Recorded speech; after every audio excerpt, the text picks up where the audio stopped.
Olá pessoal, boa tarde, tudo bem?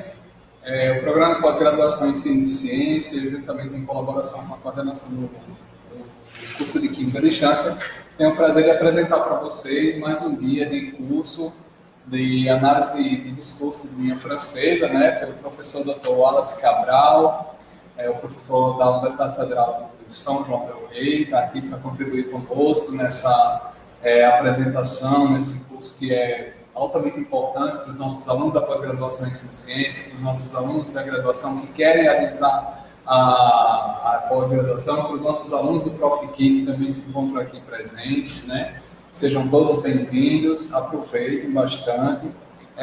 Hoje é a parte 2 desse curso, a parte 1 ela está no YouTube, a gente vai tentar fazer o compartilhamento da parte 1 que foi dado ontem aqui, que está no link da gerência de redes daqui do CCET, está no YouTube e a gente vai tentar fazer esse compartilhamento com vocês aqui via Facebook. Quem quiser acompanhar essa apresentação, né, vai estar disponível, já está disponível aqui no Facebook. Vocês podem pegar a apresentação sem nenhum problema para acompanhar o professor Wallace Cabral de onde vocês estiverem. Sejam todos bem-vindos, a gente agradece demais a participação do professor Wallace Cabral por estar aqui hoje, né, saindo lá da sua terra tão longe para cá, para poder nos ajudar a contribuir com a formação dos nossos alunos. Então, estejam todos bem-vindos a esse momento de formação e aproveitem bastante, né? Aproveitem bastante. Posso divulgar seu Facebook? Claro. O professor Wallace Cabral está cadastrado aqui no Facebook, né? Vocês podem tirar uma cópia dos documentos aí depois. Tá bom, gente? Muito obrigado. A todos um bom curso. Obrigado, Carlos. Boa tarde, pessoal. Está me ouvindo pelo Facebook. Boa tarde eles que estão aqui presentes. Nesse primeiro momento eu vou ficar sentado. O pessoal que está assistindo pelo Facebook, qualquer problema, né, de áudio, dos slides, que às vezes a projeção não está muito boa, eu estou deslocando pela sala, se às vezes o áudio ficar ruim, por favor, quem estiver assistindo agora, né, em tempo real, pode mandar uma mensagem que o professor Carlos ele está acompanhando as redes.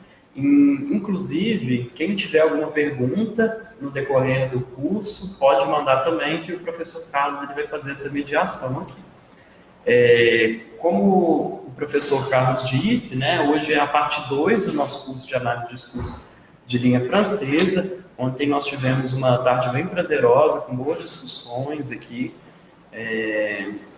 nesse espaço da UFRN. Então, muitas das questões que já foram, que serão, né, hoje não serão aprofundadas, elas foram ditas no curso de ontem. Então, à medida que alguém que não tenha acompanhado ontem, né, e às vezes está um pouco perdido, pode ainda assim fazer a pergunta, né, sem problema nenhum. Se tiver ficado também alguma dúvida, alguma questão, tá joia? Para dar início, aqui tem um participante novo, né? Queria saber seu nome. Wagner, você é do ProfQ? Do ProfQ. Está em que momento do curso, Wagner? Já no... As vésperas da qualificação? Com um ano e meio? Como é que é aqui? Um ano e meio? Ah, que bacana. Então, Wagner, depois se tiver a oportunidade de assistir a parte 1, boa tarde, seja bem-vinda. Estamos iniciando, então não perdeu. Então, o pessoal que está assistindo a gente pelo Facebook hoje, né, qualquer dúvida pode nos chamar aqui. Só vou pedir um minutinho de pausa, que eu estou divulgando também o link para os meus alunos, e eu vou copiar o link aqui para mandar no grupo deles. Então, só um instante, por favor.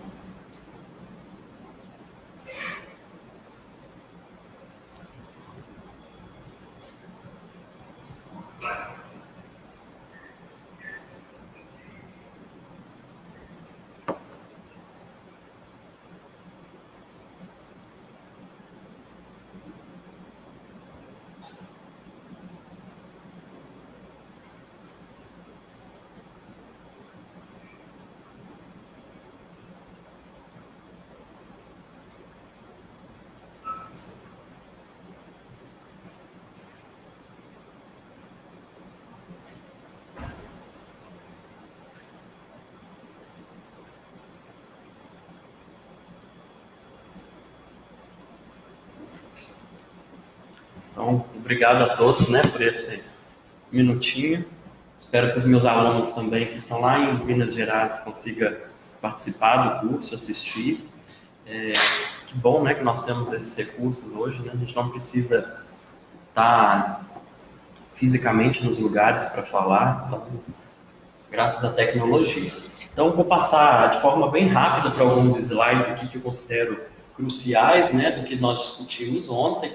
Análise de discurso de linha francesa, nós vimos a importância das condições de produção, e aí eu tracei um paralelo das condições de produção, seria de forma bem sintética o nosso contexto, né? E aí pensando na pesquisa, seria o contexto em que aquela pesquisa se insere, e aí não só a questão geográfica de onde a pesquisa se insere, mas quem são aqueles sujeitos, por exemplo, se você desenvolveu certas atividades, quais foram essas atividades, quais são as histórias, algumas das trajetórias daqueles sujeitos que estão participando da sua pesquisa, né? Algumas das ideologias, por exemplo, a gente vai falar hoje sobre formação discursiva, né? Qual é a formação discursiva desses sujeitos que estão inseridos dentro dessa sua pesquisa? Então, é muito importante quando a gente está trabalhando com análise de discurso enquanto referencial teórico metodológico, a gente delimitar quais são as nossas condições de produção.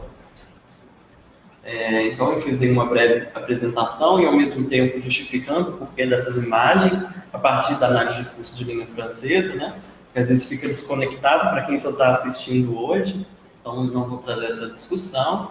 Então, como o curso está organizado, como eu disse ontem, uma primeira parte falando dos conceitos da análise de discurso. Então, ontem ficaram faltando apenas 2 conceitos para a gente discutir.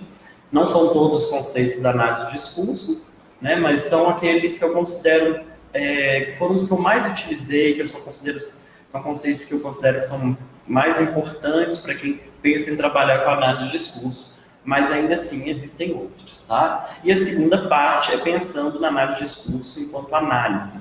Apesar da gente ter trabalhado ontem com alguns exemplos, alguns textos, e aí já traçando um paralelo que para análise de discurso o texto não é só o texto escrito, né? Nós vimos que essa noção de texto é mais ampla. Nós fizemos algumas análises singelas de alguns textos, né? Eu quero mostrar como que isso se dá no âmbito da pesquisa mesmo, para aqueles que pensam em trabalhar com esse referencial. Aí nós discutimos algumas questões, são alguns dos exemplos, né? Eu disse que a nossa principal referência, esse curso, ele foi montado a partir dos textos da pesquisadora Amy Orlandi, que é a nossa referência aqui no Brasil. Então aqui tem a foto dela, né? O livro que eu falei para vocês, que nós estamos utilizando para as discussões de hoje, de ontem e de hoje, né? Falamos rapidamente sobre a partir da análise a partir da visão da Amy Orlandi, como que ela diferencia análise de discurso de análise de conteúdo. Tracei um rápido histórico, né, das influências da análise de discurso, que é a psicanálise, o marxismo, a linguística. Um vem pensando no sujeito, outro pensando no social, outro pensando na língua mesmo. Nós vemos o cenário político francês, o cenário político brasileiro, no Brasil, né?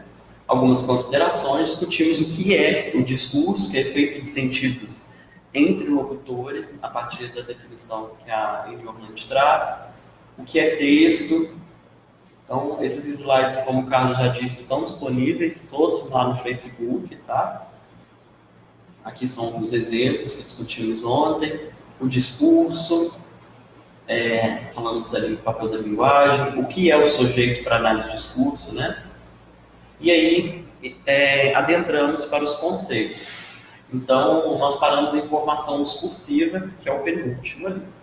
Então, um dos conceitos mais marcantes da análise de discurso é, de fato, perceber que a linguagem não é transparente. Apesar do título parecer transparência da linguagem, na verdade, a análise de discurso vê a linguagem como opaca, né? A partir do momento que você vê a linguagem como opaca, você começa a perceber que a linguagem ela é polissêmica. E aí, há meios, né? É óbvio que o sentido ele não está solto, tudo pode ser sentido. O que vai determinar o sentido da palavra ou da frase, do contexto, da situação, vai ser o contexto.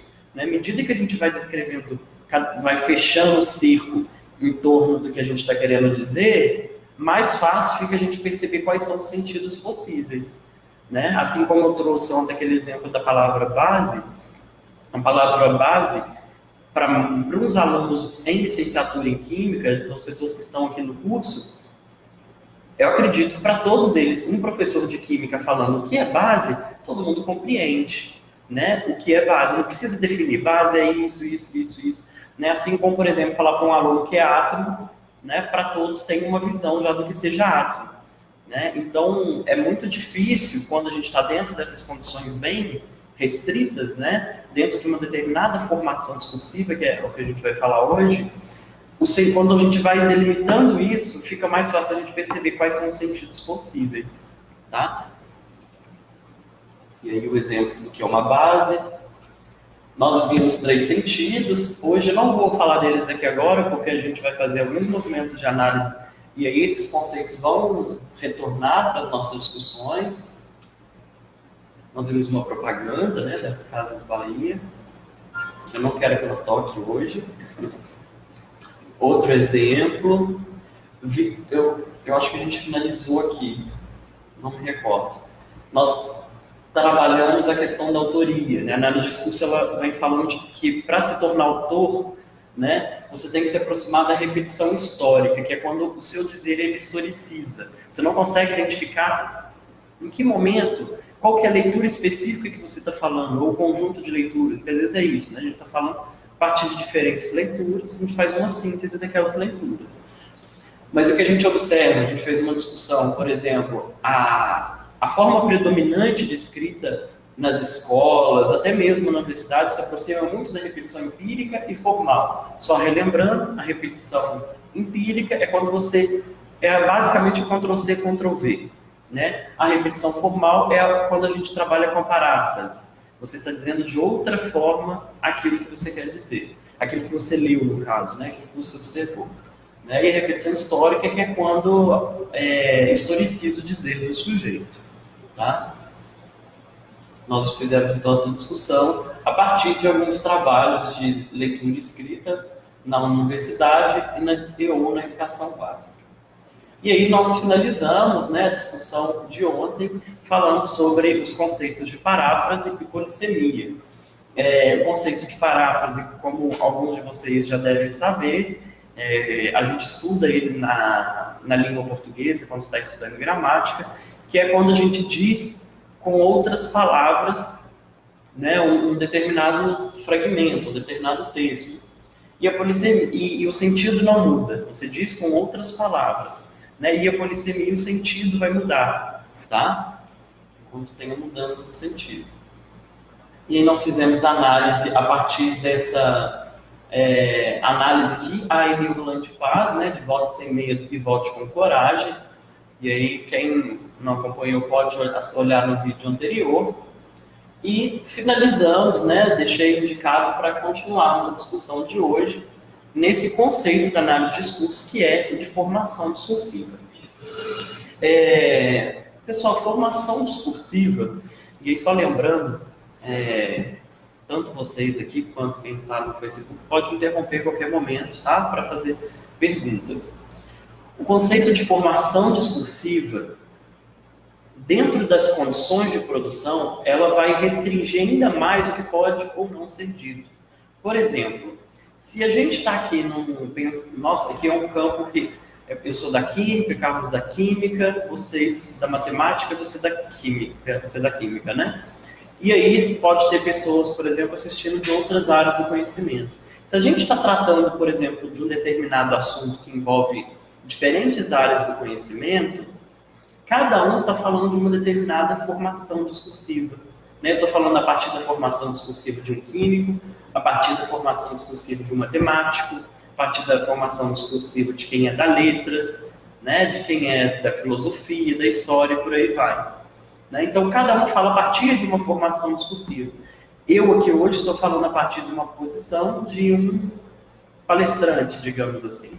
Né? E eu falar dessa posição, né, gera sentidos que faz, por exemplo, espera-se, por exemplo, atitudes de vocês a partir dessa posição que eu ocupo hoje, dessa formação discursiva que eu ocupo hoje. Né? Assim como, por exemplo, o professor. Né? Tem certos dizeres, quando ele está na posição professor, que ele não precisa explicar aquele dizer mais. Porque aquilo as pessoas já sabem, a partir do seu imaginário, né, o que ele está querendo dizer, por conta da posição que ele ocupa. Entende? Então, dentro das condições de produção, acaba que as condições de produção elas englobam um contexto maior.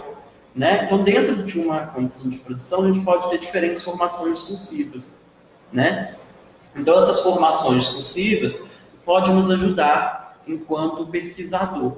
Tá? Queria trazer aqui mais alguns exemplos para ajudar a gente a pensar isso. Bom, vamos ouvir as pessoas que estão aqui presentes, né? Se alguém no Facebook tiver em tempo real queira comentar alguma coisa, também fique à vontade. Qual a leitura que vocês fazem dessa imagem? Não precisa falar a partir da formação discursiva, né?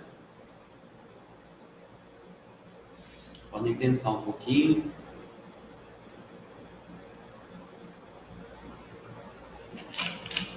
O que vocês enxergam aí nessa charge?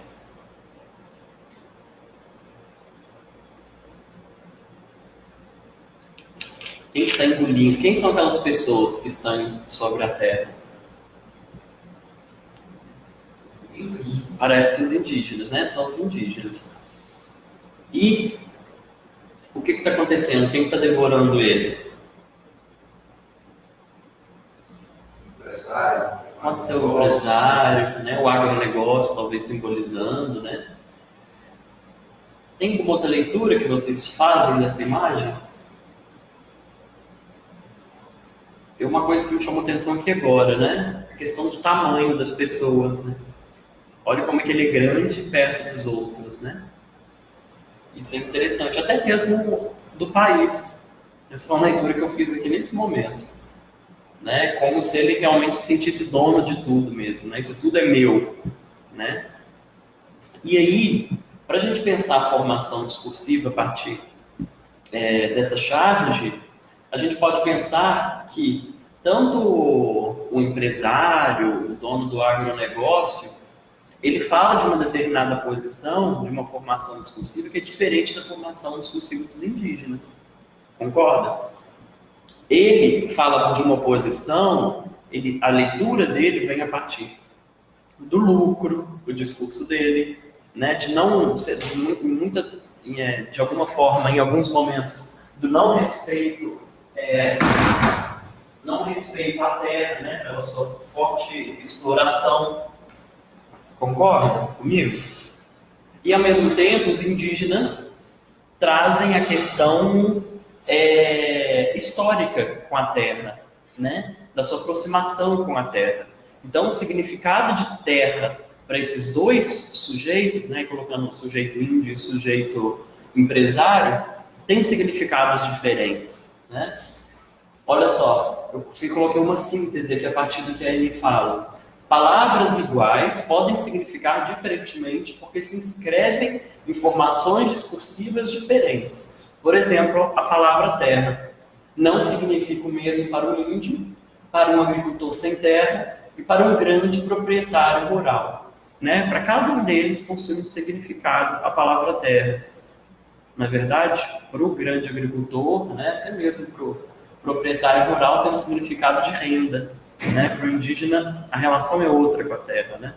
Não tem essa visão de lucro a partir da terra. Né? E sim de alimento, de cura. Então, são formações discursivas diferentes, né? No caso, para o mesmo objeto, digamos assim. Tá? E é por meio da formação discursiva que enunciamos.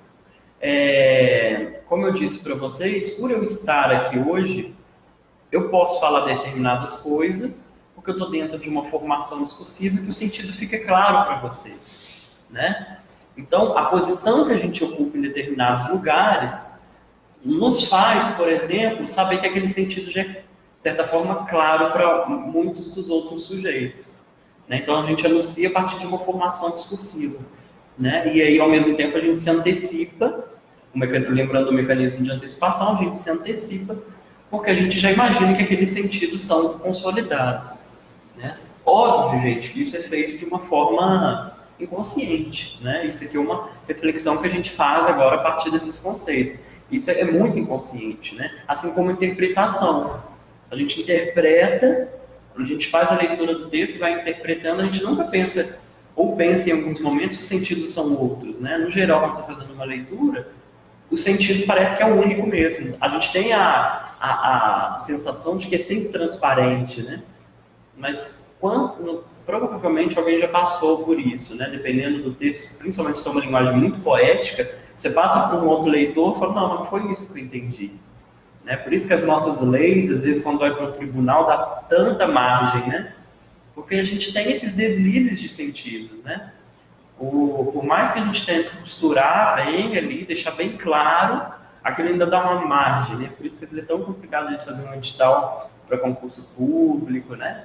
Fazer essas coisas que vão a público, porque às vezes uma vírgula, né, no sentido vai ser crucial para o entendimento de quem está entrando em contato com aquele texto. Tá? Ficou claro, então, o que é a formação discursiva dentro de umas condições de produção? Né? E aí, isso daqui eu só retomei que ontem eu não tinha colocado. Eu preferi inserir hoje, que eu não tinha colocado a definição de memória discursiva, apesar de eu ter falado ontem, né? Memória discursiva são aquelas memórias que a gente carrega enquanto leitor, né? E aí não só a leitura mesmo de texto, não só a leitura de texto físico, né? As leituras que a gente tem, os debates que a gente tem, né? São as leituras que a gente carrega ao longo da vida, tá? E aí ela vai fazer uma discussão no artigo, né? Que eu não vou trazer aqui, mas para quem for aprofundar é importante, ela faz uma discussão de intradiscurso e interdiscurso, que é um que é na base do dizível e o outro está relacionado desculpa, um é na base do dizível e o outro são os não ditos, provavelmente, ou aquilo que é silenciado, tá? Outro conceito importante da gente falar que é o de intertextualidade. Eu acho que esse também você já deve ter ouvido falar, a gente já, talvez em língua portuguesa, a gente utiliza desse conceito, né? Que é o de intertextualidade. Inclusive, no período da minha construção da minha tese, me deparei com outros conceitos de intratextualidade, né? Existem outros conceitos para pensar nessas relações com outros textos, tá? Mas a Eni Ruland, ela vem falando somente de intertextualidade. E aí, o que ela chama de intertextualidade, né? Que é o fato de que um texto nasce em outros textos, assim como também aponta para outros tantos, né? Eu falo que ela tem uma linguagem, às vezes, um pouco poética, né? Então, os sentidos que são lidos em um texto não estão necessariamente nele, ou seja, os sentidos de um texto passam pela relação dele com outros textos. Vamos lá primeiro para um exemplo, né? Se eu dou para vocês um texto de divulgação científica, por exemplo, os alunos da educação básica, até mesmo para graduação, e aí o autor está falando na descrição do texto, olha, então isso acontece porque o átomo acontece a fissão nuclear, nananana. Ou seja, aquele texto está sendo destinado para um determinado público, e esse determinado público espera-se que ele saiba o que é átomo, o que é fissão nuclear, né? Imagina se a gente tivesse que definir tudo a todo momento, né? Então, essa coisa do mecanismo de antecipação, que vai dizer qual que é o público que a gente quer, né? Faz com que, nesse texto, há uma série de relações intertextuais, né? Por quê? Muitos dos conceitos, né? Eu estou trazendo a ideia de conceito, eu vou falar de átomo, de fissão nuclear, muito dessas discussões a gente já sabe, já está na nossa memória discursiva, mas ela não está explicitada ali no texto. Parte do princípio que a gente já sabe qual a relação que se tem, né, quando a gente está fazendo a leitura daquele texto.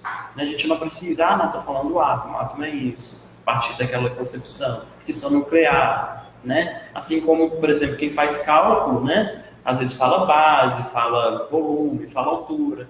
Se o professor de cálculo tiver todo momento de ver aqui, olha, então volume, gente, é isso. Né? Alguns momentos é necessário, é um assunto mais complexo, né? Mas parte do pressuposto que aquela pessoa já tem aquela memória discursiva, né? Já tem aquelas histórias de leituras em torno daquela discussão, tá?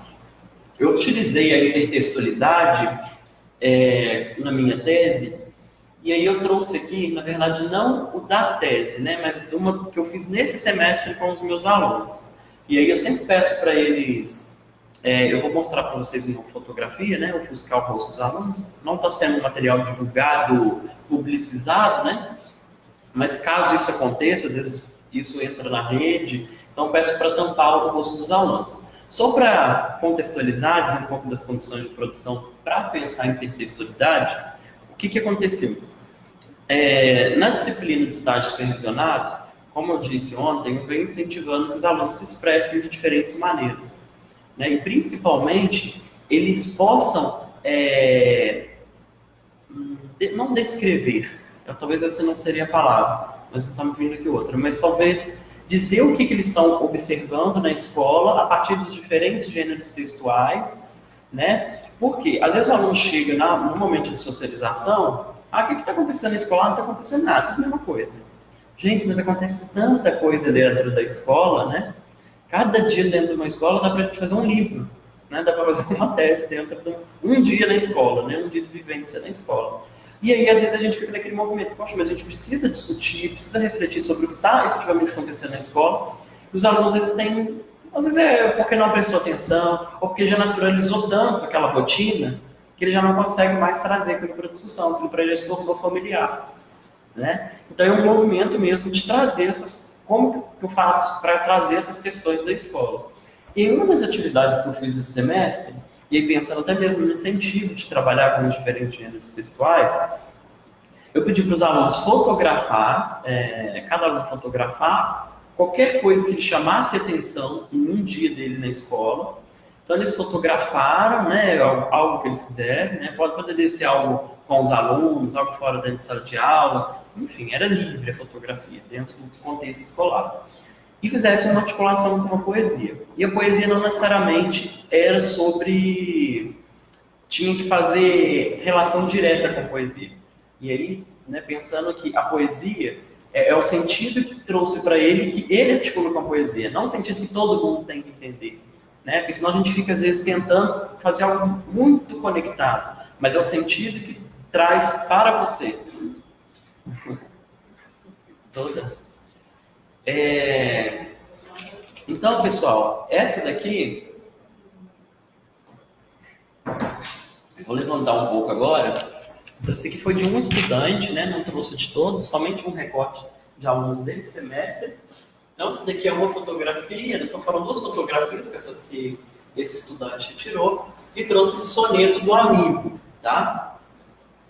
E aí é uma aula de química, né, como vocês podem perceber, e eu queria que vocês me falassem o que vocês estão vendo nas fotografias. É mesmo interpretação mesmo, o que vocês veem nas fotografias, né? O que vocês acham que está acontecendo lá naquele momento? Nosso amigo químico.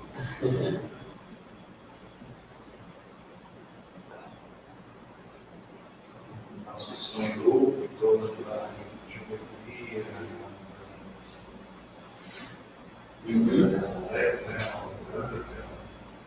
Bacana. Moléculas o quê? Química orgânica, talvez. Química orgânica. Por que você acha que é orgânica e não inorgânica? Por conta das estruturas que estão sendo colocadas?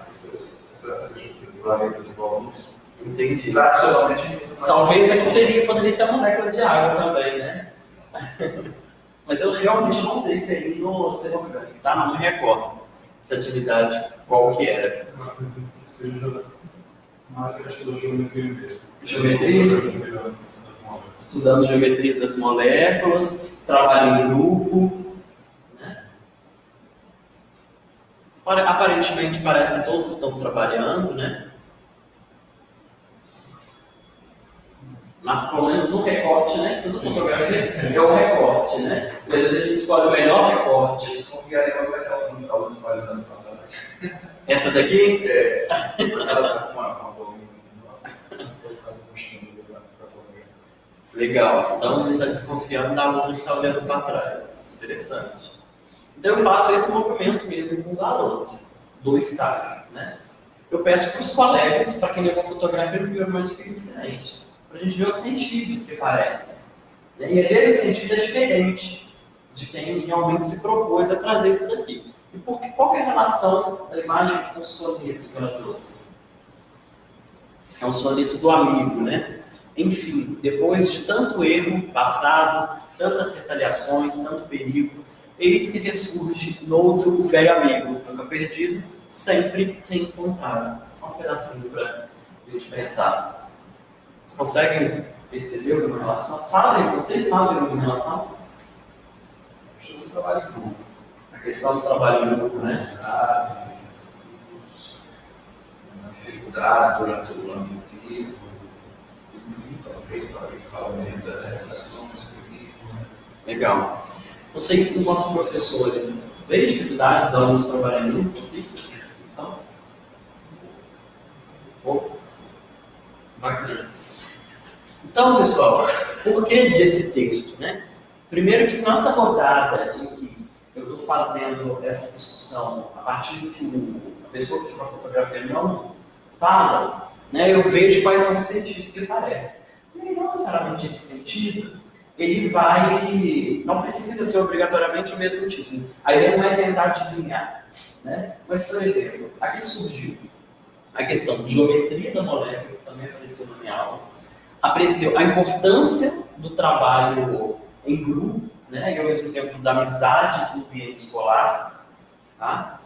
Apareceu a questão do bullying, que não apareceu na fotografia, mas a estudante que fotografou depois falava pra gente, né? E eu falei assim, olha que bacana, eles parecem que se entrosam bem. Ela falou, não, mas tem sempre um ou dois que não se encaixam no grupo, né? E aí a gente entrou na discussão de bullying, entramos na discussão de qual foi o papel do professor quando ele vê esses alunos isolados. Entende? Como com uma única fotografia, eu fiz aí pelo menos 5 relações intertextuais. Né? Então, isso é uma possibilidade, né? Uma das possibilidades, por exemplo, que eu encontrei lá no estágio, para fazer com que os alunos falem. E aí, né, como a gente tem um contexto tão diverso, cada um está dentro de uma escola, cada um, às vezes, começa a comparar, nossa, na minha escola não é assim. Lá os alunos vão ver esse isolamento. Como que o bullying se dá lá? E como que é essa atividade de trabalhar com modelos, né? Construção de modelos atômicos? Né? Quem que propôs essa atividade? Como que foi a aceitação dos alunos em torno dessa atividade? Né? Vocês acham que houve uma aprendizagem maior dos alunos, né, ao tocar esses modelos? Né? Então, aqui eu trouxe um exemplo de intertextualidade, né, de diferentes discussões que foram permissivas a partir de uma fotografia. Né? E aí eu peço para os alunos, na verdade, esse semestre, como a turma era bem pequena, eu pedi para eles mandarem no WhatsApp, e eu imprimo as fotografias, que eu gosto de ficar físico lá, né? É o nosso laboratório de ensino, então como, né, que tem aqui, coloco no mural as fotografias, com poesia, que as pessoas passam depois, leem foto, leem fotografia, né, e é algo que fica físico, né, diferentemente às vezes do slide que acabou, né, mas ninguém entra no laboratório mesmo. Às vezes entra os outros alunos, outras turmas, eles olham, fica lendo, lê um soneto, às vezes lê uma poesia, coisa que a aula de química não faz, né, a gente não tem hábito, é algo que fica lá, deixa até o início do semestre que eu retiro, né, para começar a deixar o aula vazio para colocar as atividades do semestre. Então tem que fazer esse movimento também de dar um pouco de vida no laboratório, assim, né, de construções dos alunos, que é algo que a gente vai se perdendo, né, à medida que a gente vai avançando, né. Parece que é algo de criança, botar os trabalhinhos na parede, mas isso é muito bom quando a gente entra no laboratório. Nossa, olha que legal, olha isso daqui, olha essa história que tem, olha isso aqui. Né, a gente vai dialogando, fica esse ambiente pálido, né, sempre que vai dar sono para a gente. Né, e mesmo quando se distrai, às vezes, que bom ter se distraído com uma coisa, né, que é dentro do contexto. Né? Exatamente. Né, então, às vezes a desculpa é que tudo branco para não distrair. Mas ele vai se distrair, ele não consegue ficar 50 minutos, 2 horas ou 4 horas o tempo todo ligado aqui. Né? E aí, isso serve como uma percepção de diferentes intertextualidades, né? Pode dar um feedback para um aluno, pode despertar algo para um trabalho futuro, tá? De quem é esse? Olha, boa pergunta, eu nem coloquei a referência que eu coloquei. Nossa, desculpa, depois vou tentar jogar no Google para você dar uma olhada, cara, por favor. Foi uma falha minha. E eles colocam.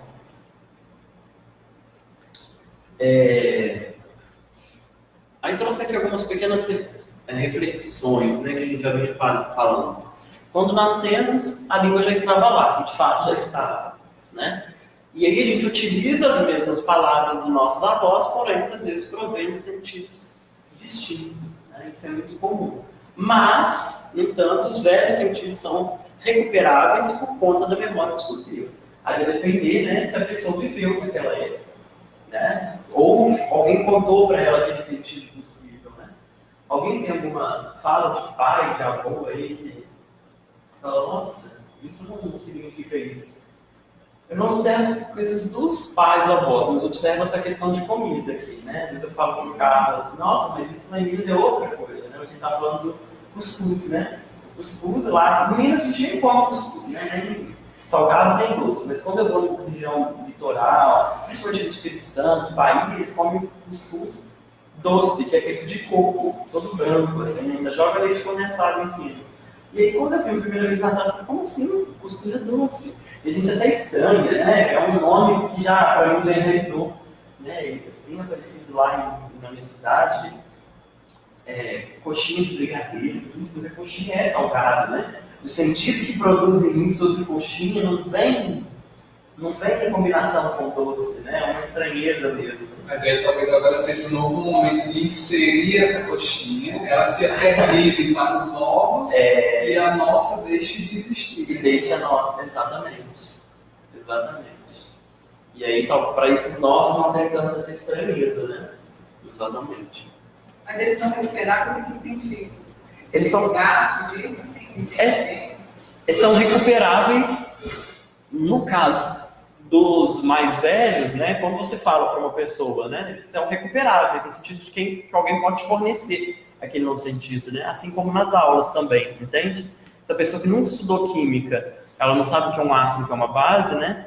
À medida que vê um professor, vai, de certa forma, recuperar aquele sentido para fornecer para os alunos, entende? É um novo significado que vai ser dado àquilo, né? É nesse sentido. E aí quero deixar aqui uma sugestão de filme, pessoal, que é muito, muito, muito bom para pensar essas questões da análise de discurso. Ele não é um filme muito recente, mas vale a pena ver. Aqui tem uma breve sinopse do filme, olha só. Às vésperas das eleições, o presidente americano é envolvido em um escândalo sexual. E aí a conselheira do presidente recruta especialista em situações de crise que decide fabricar uma guerra na Albânia para desviar a atenção do escândalo. Gente, mas é sensacional. Eles fabricam uma guerra dentro de uma sala como essa daqui, né? Então, impressionante, principalmente a questão do mecanismo de antecipação, relação de sentido. Não, se a gente colocar a pessoa com cara de sofrimento, correndo na guerra, todo mundo vai se sensibilizar com aquela situação. Não, a gente tem que botar um personagem morto. Né? Então eles constroem uma guerra para tirar o foco do escândalo sexual do candidato à presidência, né? E é fantástico, porque mostra esse jogo discursivo literalmente em funcionamento. É um filme que vocês acham muito fácil no YouTube, para baixar nessas plataformas. Eu nunca olhei se tem no Netflix, nunca acessei. Lembrou um documentário, agora esse nome do documentário, um documentário feito pela eleição de Trump, que aquela empresa, né, comprou o Facebook, investiu em todas as pessoas. Você não sabe o documentário? Mas isso que não documentário. Se você lembrar, você fala, eu adoro essas coisas para trabalhar. Não vale a pena assistir. E aí quem está participando aqui dessas discussões, vocês vão ver muito desses conceitos lá, né? Principalmente na construção dessa fábrica, né, que eles chamam, uma fábrica para prever uma guerra. Na verdade, eu não sei como começou a análise de discurso, mas a análise de conteúdo, ela começa na análise de jornais na França, se não me engano, né? Começa a análise da repetição das palavras, dos enunciados, dos títulos. Exato. E aí, a partir daquilo ali, ia se ligando no enunciado que estava por trás e se descobrir coisas que vinham pela frente já, né? Sim. Algo nesse sentido. Exatamente, é bem próximo nesse Bem sentido. próximo, né? Eu não sei, mas parece que a análise de conteúdo acho que era mais antiga do que a análise Isso de é, vocês, a né? análise de conteúdo, se não me falha a memória, é mais antiga. E ela surge principalmente nesse momento que a gente tinha que dizer de outra forma, enquanto os regimes ditatoriais. Né? Até porque, assim, se você coloca a informação ela muito rápida, a sociedade ela não absorve aquela informação. A sociedade pode se chocar e aí pode ter um boom muito imediato. E as coisas vindo mais, do passo a passo, lentamente, né? A sociedade vai acolher com mais tranquilidade, né? Porque a transformação vai acontecendo de pouquinho em pouquinho, porque aquele boom imediato, né? Então isso acontece muito. É natural do homem, né? O homem é resistente às mudanças, se a gente for pensar. Né? Sim. Mas muito bom. Se você lembrar depois, você fala pra gente. Vou ter como... Ah, ótimo. O poema é de Vinícius de Moraes. Vinícius de Moraes, tá? Obrigado, Carlos. É muito ruim quando a gente esquece essas coisas. Aqui também eu fiz essa inserção a partir de ontem, que eu não tinha colocado, só para ficar marcado para as pessoas que depois podem olhar o slide, queriam um pouco mais entender essas questões, né? Das condições de produção, que, como eu já disse, envolve o contexto tanto imediato quanto histórico social. Ele vai englobar o sujeito, né? Suas posições projetadas no discurso. E aí acontecem, na verdade, no discurso, relações de força, de sentido, de antecipação. Tá? E aí, de forma bem sintética, as condições de produção compreendem fundamentalmente os sujeitos e a situação. Então, isso aqui é apenas para ficar registrado. Privacidade hackeada. Privacidade hackeada. Privacidade hackeada também tem na Netflix. Ah, perfeito. Já vou até anotar aqui, porque depois eu esqueço. Então, para quem está... É muito interessante, né? Legal. É um documentário ou um filme? É um documentário. Documentário. Bacana. Eu acho que em eras de fake news, né, e eu acho que assistir uns documentários desses são fundamental, né, em período eleitoral. Como eu gosto de ser eleito, e o nosso aqui também, como gosto de ser eleito, usando da mesma coisa. Da mesma estratégia, né? Sim. Então, pessoal, como eu havia falado com vocês, agora eu quero discutir um pouco da análise enquanto análise dos processos analíticos mesmo, né? Quais são os termos que a Ayn Rand utiliza, né? Como que a gente faz efetivamente uma análise quando a gente tem toda a condição de produção, como você vai construir o seu corpus de análise, né? Como mobilizar esses conceitos, quais conceitos eu devo escolher ou não vou escolher, né? Porque a gente, apesar de ter apresentado vários conceitos da análise de discurso, né, enquanto pesquisador, você vai mobilizar alguns conceitos que são aqueles que são mais importantes ou que vão fazer sentido para a sua análise, né? No meu caso, por exemplo, eu trabalhei com intertextualidade, eu fiz uma análise dessas poesias, com fotografias. No caso, lá na tese, eles tinham que produzir a poesia. Assim, mas diante de tantos conceitos que eu tenho, né, desse que você vem apresentando, como é que eu posso... Hoje eu queria fazer esse exercício e não consegui. Que legal, que bom que vocês estão mexendo. Se alguém perguntasse, o que você entende por análise disso?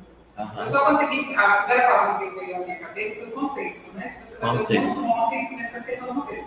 Mas diante de tantos conceitos que a gente tem que ter e assimilar ou compreender para entrar no estudo, como é que eu conseguiria dizer, assim, sabe? Tá. Definir uma frase. A gente consegue ou não consegue dizer?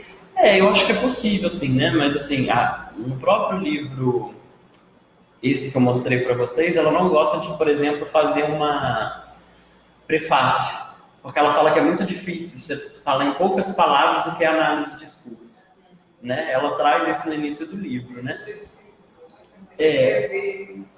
Eu acho que é tão difícil porque assim, a complexidade da informação e da variedade de variáveis é muito grande dentro do contexto. Então, assim, que aonde eu posso chegar. É muito ali usando a linguagem da química, é muito entrópico. É muito entropia para um processo só, né? Exato. Eu fiz um pouco de exercício porque tem um grupo que está estudando narrativas e que quando eles vêm falar em análise, eles falam em alguns elementos que são muito parecidos. Eu queria ver se não é nos mesmos serem diferentes. Sim. Vamos olhar, porque eles também falam na intencionalidade. E aí agora eu estou cheio de interrogação, porque eu vou ter que estudar muito. Cheio de... Você está com interrogação. Sabe onde é que o que me faz, por que não é isso e é isso? E eu tenho essas questões também. Por exemplo, quando a gente lê Bakhtin, é muito próximo das discussões que eu vejo na análise de discurso. Então, assim, eu não me sinto com propriedade para dizer até que ponto eles se comunicam, né? Ontem a gente estava conversando com o Luiz, ele brincando, né? Se a análise de discurso combinava com determinada coisa, e aí o autor falou que não, que isso não combina, né? Então a gente às vezes fica com receio de falar dessas aproximações, né? Então, e eu também nunca ouvi, eu já vi muitas falas dele, nunca presencialmente, mas eu assisto quase todos os vídeos que tem divulgados dela no YouTube e nunca vi ela falando muito dessas aproximações que a gente, às vezes a gente fica angustiado, né? Poxa, mas parece que é a mesma coisa, né? E aí, tentando responder a sua primeira pergunta, desde os primeiros contatos, assim, para mim o que é mais marcante da análise de discurso, mas que é um conceito, que é a questão da transparência da linguagem, né? Que é o fato da gente entender a linguagem como polissêmica, né? Que o sentido ele nunca está dado, o sentido ele é construído, né? Ele é construído pelo contexto, pelo sujeito, né? Então, para mim, né, é um dos pontos fundamentais da análise do discurso, que é entender que a linguagem ela é opaca. Então, para mim, se eu tivesse que buscar uma definição, né, a análise do discurso ela vai mais nesse sentido, né? De que, bom, não, o que esse texto quer dizer, né? Um pouco daquilo, né? Não é bem assim. Por esse texto, o que esse texto quer dizer? Vamos lá, né? Quem sou eu? De que lugar eu estou lendo? De que lugar eu estou falando? Né? Então, não é simplesmente o que esse texto quer dizer, e sim quem está lendo, né? Em que contexto ele está lendo, quais as leituras que ele carrega, porque quando todo mundo aqui já deve ter passado por isso, de reler um texto, né? E quando a gente lê o texto novamente, às vezes, nossa, parece que isso aqui da outra vez não estava aqui no texto, né? Os sentidos começam a ser outros para aquele texto, né? Por conta mesmo, às vezes, maturidade, da nossa maturidade que envolve aí uma bagagem, uma memória discursiva maior, né? Muitas das vezes. Então, se eu buscasse uma definição, eu ia próximo disso, né? Agora, no slide anterior, você trouxe 3 conceitos. Tá. Você falou que esses aí também são conceitos para produção... Condições de produção. Da análise do que eu chamo a partir... Isso, tudo isso, eu coloco sempre as condições de produção alinhado com a metodologia, para ajudar, assim. As condições de produção, para mim, é a metodologia. Eu estou delineando o campo, desenhando, olha, isso foi desenvolvido no curso de licenciatura em Química, tem esses sujeitos. Eu posso me adiantar aqui, até para ver se vai ficar mais fácil, claro, para você.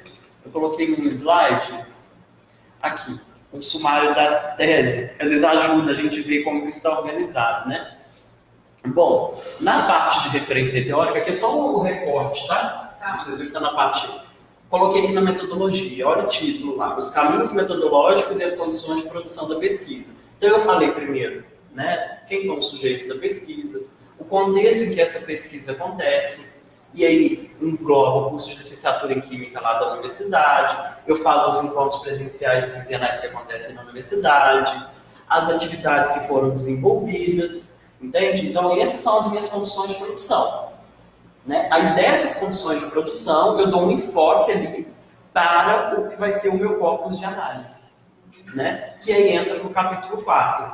Né? No caso, eu construí o corpus de análise, eu disse qual que é o meu corpus de análise, e é isso que eu vou falar para vocês agora. O que é o dispositivo teórico e o dispositivo analítico. A partir daí, né, a construção de categorias analíticas, que é o que a gente chama de processo de dessuperficialização. Isso é muito interessante você colocar lá, descrição da pós, em que assim, muitas vezes quando está analisando dados, principalmente para os alunos que vêm do curso de ciências exatas, aí eles começam a analisar os dados da entrevista, começam a analisar saudades da alimentação, começa a saudades do personagem, e aí começa a escolher, meu Deus, para onde eu vou? Né? Mas aí justamente nesse momento que a gente, você tem que fazer os recortes, porque aqui a gente não está numa vontade, que a gente está fazendo uma síntese, e que nessa síntese a gente está pegando um pozinho, uma quantidade X, está ficando lá e está me dando um resultado exato de um raio-X, um infravermelho, né? Que é resultado exato. Aqui a gente tem que fazer os recortes para poder entender que é perfeito. Isso aí, né? E é legal, esse é o momento que a gente sofre, né? Que fala assim, tira isso, não vai analisar isso. Aí quando você vê, você está analisando isso daqui, né?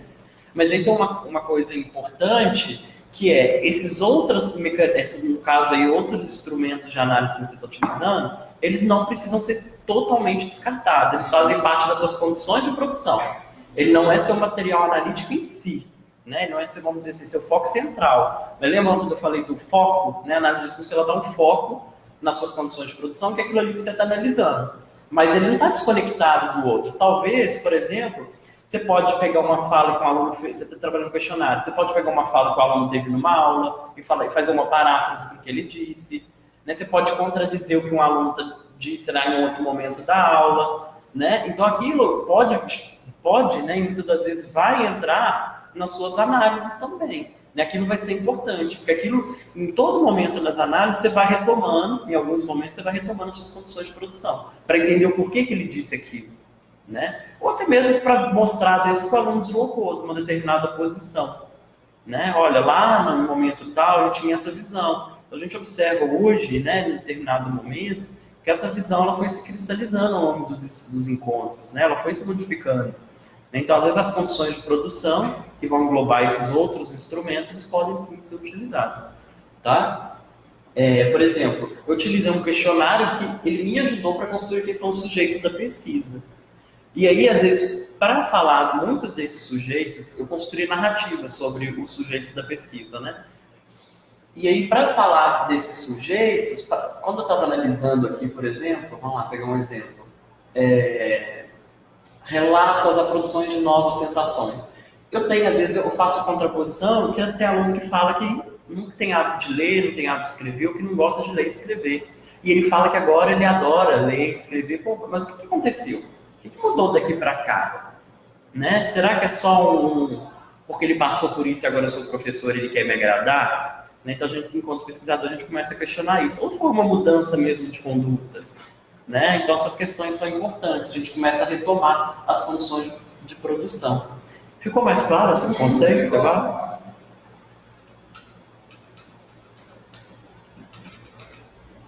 Onde que eu mandei? Foi aqui, né?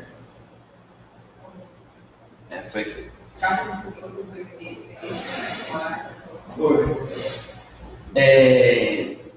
Então, só retomando aqui, que eu perdi agora o fim da meada, mas entrando nos processos analíticos, eu vou ler esse pequeno trecho aqui da Amy Orlando.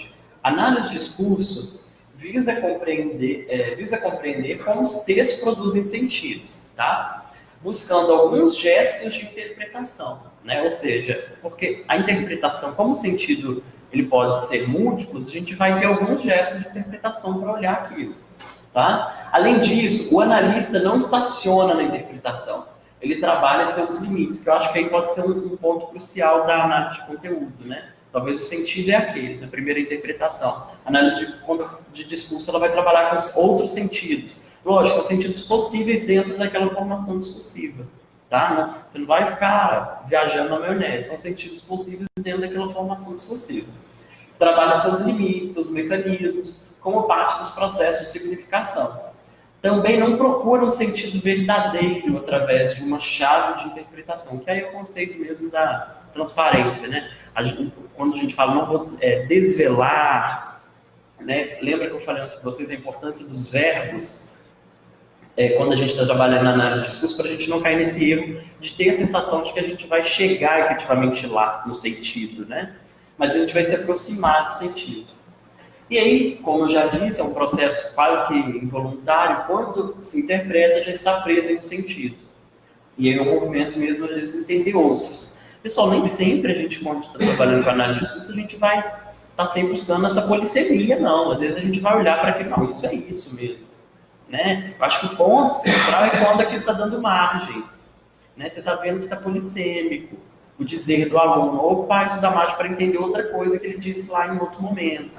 Né? Porque se a gente for o tempo todo que estiver analisando, achar que é tudo polissêmico, aquilo não é aquilo, né? Mas a importância de ver que nem sempre o sentido vai ser aquele, ele pode ser o outro. Né? Eu acho que a contribuição para a análise de discurso para o que a gente está analisando é isso. Né? Talvez é um espírito meio com o pé atrás no que ele está dizendo. Né? E não tomar não. Se ele disse que a atividade foi legal mesmo. Não precisa olhar o contexto para ver se em outro momento ele estava achando um saco, se ele dormiu no meio da minha aula, se ele ficou mexendo no celular, entende? Então eu não preciso ver isso. Né? Na casa da análise de discurso, às vezes isso pareceria.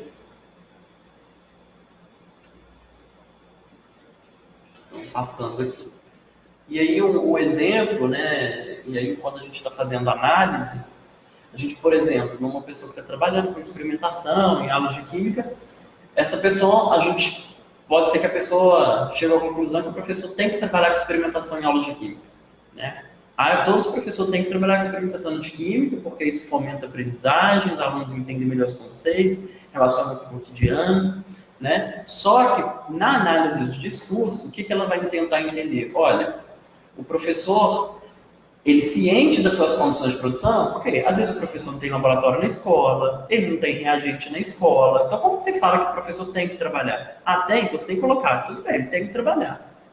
Mas tem que ser dado condições para ele também trabalhar com isso, né? É importante você deixar um pouco mais amplo, então, se você quer dizer que ele tem que trabalhar com experimentação em aulas de química, né? Então, o professor, se nas suas condições de produção aquilo cabe, né? Ele vai poder determinar se aquilo cabe ou não em suas condições de produção.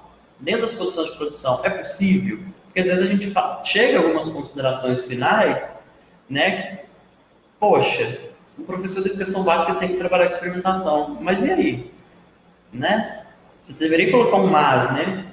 Porém, é preciso incentivar a construção de laboratórios, salários que, por exemplo, fomentem uma capacitação desses professores, reagentes nas escolas, tempo para planejar essas aulas experimentais, entende? Então tem todo um contexto para a gente chegar para a gente trazer uma afirmação daquela, né? A gente teria que ter umas condições muito de CNTP, né? As condições ideais do professor, né? Porque para a gente falar que o professor tem que trabalhar, né? Então a AD não vai ser prescritiva, né? Então faça isso, faça aquilo, né? Tem que fazer isso, tem que fazer aquilo, e sim descritivo, tá? Isso é importante quando a gente está trabalhando com análise de discurso. E aí, outro exemplo que eu trouxe ontem, né, que é o da briga de casal, né? A gente tem muitas vezes falando só para descontrair um pouco, quando está numa briga de casal, eu sei o que você quis dizer com aquilo. Como assim você sabe o que eu quis dizer? Né? Isso para análise de discurso não é possível, eu sei o que você quer dizer. Olha, a partir das evidências, eu acredito que você tenha dito isso. Né? Então, olha que chique, você vai brigar agora analisando todo o contexto, eu acredito que você tenha dito isso, por conta disso. Então, né, já entra para a briga agora analisando o contexto, mais o contexto, né? Que é o do... E parece que acabar caindo no poder de persuasão, argumentação contra o outro, porque vai ter mais razão, quem argumenta mais e melhor. E a minha orientadora falava comigo, né? Não leve a análise de discurso para a sua vida pessoal. Porque a gente se torna uma pessoa chata, né? A gente começa a analisar as coisas. Por que ele está querendo dizer isso? A gente separa, né? Não separa, né? Mas quando você começar a pegar muito esses conceitos e levar para a vida, você fica, nossa, aí você torna a pessoa chata. A pessoa tem resposta, porque quando você vai E por conta dessa questão de entender que os sentidos são outros, podem ser outros, a Eni Orlando, muitas vezes no livro dela, ela coloca dito de outra maneira, então sintetizando, né? Ou seja, ela vai dizer de novo aquilo que ela já disse, né? Às vezes uma linguagem mais simples, que é mesmo para reforçar o sentido daquilo que foi dito anteriormente. Mas isso é muito comum da gente ver no livro dela, dito de outra maneira, tá? E aí, como eu disse, né, eu construí uma hipótese com base em pista fornecida pelo seu dizer. Olha que lindo você falar isso na briga, né? Eu construí uma hipótese com base em pistas fornecidas pelo seu dizer que você me traiu. Então, como é que a pessoa nega isso, né? Então, a análise de discurso não vai chegar à veracidade, tá? E sim, é uma possibilidade de verdade. Só que não é uma possibilidade do achismo, isso é importante, né? É uma possibilidade de verdade que você construiu, né? Como se diz, tem argumentos. Você utilizou dispositivos analíticos, você utilizou conceitos da AD, você articulou o seu referencial teórico, né? Então, isso ficou claro, né? Não ficou tão claro porque não é transparente, mas ficou próximo da clareza, né? Próximo da verdade. Então, sobre os processos analíticos, aqui eu vou trazer alguns dos conceitos que a análise de discurso traz, tá? E aí é muito importante.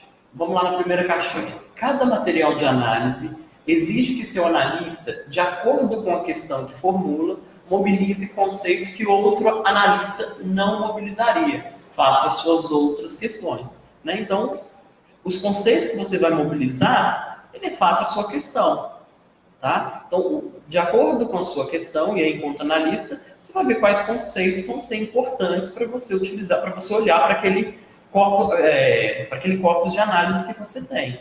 E, obviamente, pensando na sua questão de pesquisa, tá? Então, às vezes, o mesmo material, né, ele pode ser utilizado conceitos diferentes, porque vai depender da pergunta que a gente está tendo para aquele material. Uma análise não é igual a outra, porque mobiliza conceitos diferentes. Isso tem resultados cruciais na descrição dos materiais. Cada analista organiza seu dispositivo teórico para cada análise. Vou falar o que é dispositivo teórico no próximo slide, tá? Então, mas cada um vai organizar o seu dispositivo analítico. Aí não é que cada um pesquisador, né? Feito a análise e tendo compreendido o processo discursivo, os resultados vão estar disponíveis para que o analista os interprete de acordo com os diferentes instrumentos teóricos dos campos disciplinares nos quais se inscreve e de que partiu. Né? Então, você fez análise a partir da análise de discurso, por exemplo, eu utilizei o conceito de intertextualidade, né? Eu dissequei, né? Eu coloquei, e quando eu falo essas palavras, parece que é transparente, né? Mas eu coloquei à tona várias possibilidades e relações intertextuais que surgiram, né? Então, agora, com essas diferentes relações intertextuais que surgiram, por exemplo, aí falando do que eu fiz, eu utilizei os conceitos do letramento científico. Eu queria ver o quanto disso, dessas intertextualidades, se aproxima do letramento científico. Quanto isso ajuda o estudante a se tornar letrado cientificamente. Entende? Então, por exemplo, autoria. O quanto da pessoa está se tornando autor, que é algo que eu fui investigando, ele foi se tornando autor à medida que o texto ia crescendo no diálogo, né? O seu dizer ia sendo historicizado, né? Que era a repetição histórica, e o quanto daquele dizer que se tornou histórico, quanto que se aproxima do letramento científico. Então, é isso que ele está dizendo aqui. Você fez a análise, com análise de discurso naquele material, o quanto agora você retoma com os instrumentos, com os referenciais teóricos, que são dos campos disciplinares. No meu caso, foi do letramento científico, do Wilson Santos, tá? Então, aí você vai retomar o seu referencial teórico de origem, né, da sua área, do seu campo disciplinar. E aí, o que seria, então, o corpus de análise, né? Na linguagem mais simples, né, é um enfoque que você dá mesmo para a condição de produção. E dentro dessa condição de produção vai ter os seus, que aí eu falando uma linguagem mais de pesquisa, que são os dispositivos os instrumentos de análise que você utiliza. Né? O seu instrumento de análise que você utilizou, por exemplo, um questionário, uma entrevista, ele compõe suas condições de produção. Porém, ele vai se tornar o seu corpus de análise, que é o enfoque que você dá. Tá? Aí coloquei aquilo que eu já vinha falado, né, para análise de discurso, não é um recorte, sim um enfoque dentro das condições de produção. Tá bom? Então, acho que aqui isso são mais nomenclaturas, né? Que a gente tem esses termos. Aqui ela chama de corpus de análise, né? E outro, eu não sei como é que na análise de conteúdo chama o material que a gente utiliza para análise. Não sei se tem um nome específico, né? Se é só material de análise. né? Às vezes tem nomes... E aí, o que o dispositivo desconfigurou ali? O dispositivo teórico. Então, o dispositivo teórico é constituído pelas noções e conceitos que constituem os princípios da análise de discurso. Então, são os principais conceitos. Tá, mas como que eu sei?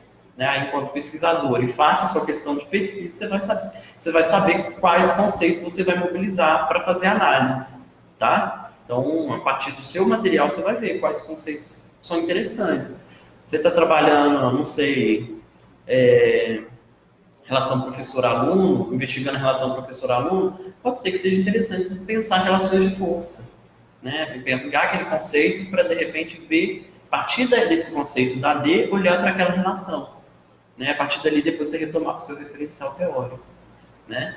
Então, pensar outro exemplo. Eu consigo sempre pensar nos exemplos perto da minha experiência, né, de pesquisa. Se você quer ver, eu nunca vi trabalho nesse sentido, por exemplo, se o aluno está aprendendo a partir de uma produção textual, porque a análise de discurso ela não fala da aprendizagem, tá? Isso é importante. Mas eu entendo que o que eu observo, né, enquanto pesquisador, assim, é que quando o dizer ele começa a historicizar, o aluno começa a tomar propriedade daquilo, né, aí olhando lá para a autoria, repetição histórica, eu vejo que aquilo já é um aprendizado, aquilo entrou na memória discursiva do estudante, né? Então, você pode, às vezes, utilizar isso para ver o quanto o aluno está avançando, né? Aí depois retomar para suas teorias de ensino-aprendizagem. Não sei se daria certo, tá? Só uma hipótese mesmo, porque eu nunca aprofundei nas teorias de ensino-aprendizagem. Então, já o dispositivo analítico, eu não gosto dessas distinções, né? Mas o dispositivo analítico é quando você pega um conceito para trabalhar determinado ponto da... deixa eu ver se eu consigo ser mais claro. Quando você mobiliza... Porque no dispositivo teórico você vai colocar todos os conceitos. Você mobilizou intertextualidade, formação discursiva, todos os conceitos que você considera importantes para a sua análise, né? Não todos os conceitos da análise de discurso. E aí o dispositivo analítico ele é o mais pontual, ele é mais restrito. É a mobilização daquele conceito para aquela análise. Entende? A mobilização, por exemplo, do conceito de interdisciplinaridade, o conceito de intertextualidade para esse momento analítico que eu estou aqui. Vamos supor, o meu dispositivo analítico no tópico 4.2, né, eu estou mobilizando no dispositivo teórico o conceito de intertextualidade. Entende? Então, o teórico ele é mais amplo e o analítico é quando você efetivamente faz o processo acontecer, né? Quando você vai destrinchando o seu processo analítico. Você teria algum exemplo a partir de uma pesquisa, de um trabalho de pesquisa, até das matérias, você conseguiu fazer isso aí? Né? Sim. Eu posso mostrar aqui, bom que agora já está mais perto. Então, o dispositivo teórico analítico. O dispositivo... Aqui eu descrevi o que era o dispositivo teórico e analítico, tá? E coloquei qual que é a minha construção para o dispositivo teórico. Eu falei que eu utilizei dos conceitos para ver intertextualidade, autoria, aqui de formação discursiva, acho que esse daqui, quando eu falo de estágio supervisionado, e transparência da linguagem. Tá? Foram 4 conceitos que eu utilizei nesse daqui. Então, esses 4 conceitos que eu falei para vocês fazem parte, constituem o dispositivo teórico. Tá? Aí, quando eu faço a utilização desse conceito, por exemplo, de autoria aqui no ponto 4.6, no ponto 4.6, aqui eu estou efetivamente realizando a análise. Então, aqui está sendo no dispositivo analítico. Entendeu? Aqui eu estou executando no dispositivo analítico. O dispositivo teórico são somente os conceitos. E o dispositivo analítico é quando você efetivamente vai à prática com o seu dispositivo teórico. Entendeu? Ou não ficou claro? É porque assim, ele é confuso. Né? Por estar sendo essencial, aí acaba sendo... eu não gosto também dessa distinção. Para mim já é o dispositivo analítico. O dispositivo analítico, ela coloca aqui, desculpa te interromper, cara. O dispositivo analítico é construído a partir do dispositivo teórico, né? Então, por que não é tudo dispositivo analítico? Então, o dispositivo analítico que engloba o dispositivo teórico. Esse é o mecanismo da teoria da aprendizagem significativa, quando a gente fica discutindo os aspectos teóricos da teoria, né, do que é a aprendizagem por subordinação, diferenciação progressiva, enfim, acaba tendo uma confusão ali. Né? Pois é. Mas o analítico é quando você efetivamente começa a analisar o seu material. Né? E o dispositivo teórico é os conceitos que você está mobilizando para aquela análise. Seriam dispositivos construídos a partir da minha pesquisa? Sim, a partir da sua questão de pesquisa e dos seus objetivos. Tá? E principalmente da questão dos objetivos. Porque você poderia me perguntar, mas quais conceitos eu vou utilizar? Aí você vai ter que saber qual a sua questão, quais são os seus objetivos. E aí, enquanto pesquisador mesmo, né, conhecendo a análise, você vai saber quais são os melhores conceitos para utilizar. Né? Então, por exemplo, se eu quero ver essa questão da autoria, né, não faz muito sentido eu mobilizar um conceito de relação de força, né? Apesar de aparecer, né, por exemplo, discussões sobre a escrita acadêmica e a escrita não acadêmica. Isso parece em alguns momentos. Mas não é o melhor conceito para mobilizar se eu quero estudar a autoria dos meus alunos. Né? Ficou claro? Né? E aí, inicia-se o processo, você tem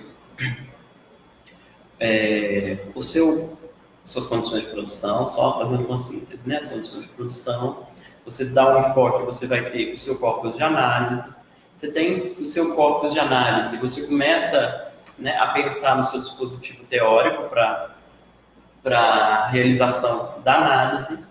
E aí, aquilo é um texto, né? Seu material de análise, pensando na noção ampla de texto que a Annie Orlandi traz. Você começa o processo que é chamado de dessuperficialização desse texto. Eu acho, na minha opinião, que a Annie Orlandi não me escute, mas eu acho muito poético esse processo de dessuperficialização. Para mim, né,